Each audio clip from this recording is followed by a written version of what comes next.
करा सुरू करा। नमस्कार, आज आपण इंद्रायणी तीरी आलो। इंद्रायणी तीरी म्हणजे फुलगाव आहे।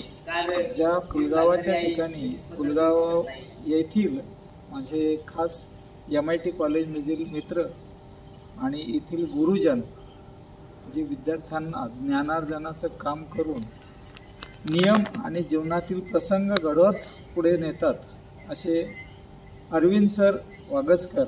नमस्कार सर। नमस्कार। आज आपल्या या पेशवेकालीन जे पाहतोय मी याचा इतिहास थोडक्यात सांगा।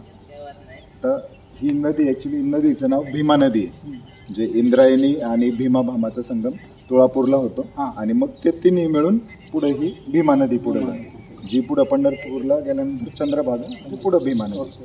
आता माझ्या माहितीनुसार इतिहास असा आहे की हे पेशवेकालीन घाट आहे। पेशव्यांच्या काळात आता जे होनाजी बाळा म्हणून होते, शाहीर होनाजी बाळा, मग त्यांचे पोवाडे किंवा बाकीचे जे कार्यक्रम आहेत ते कार्यक्रम ह्या गावात व्हायचे, म्हणजे ह्या ठिकाणी ते कार्यक्रम व्हायचे।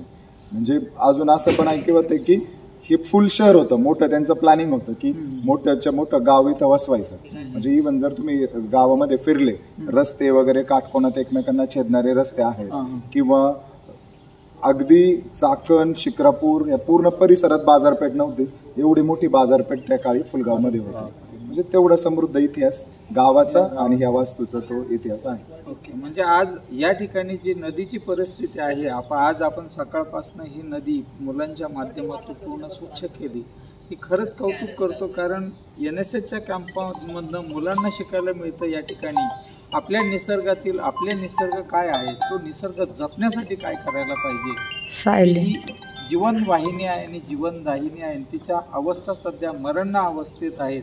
याबाबत आपणास काय वाटतं?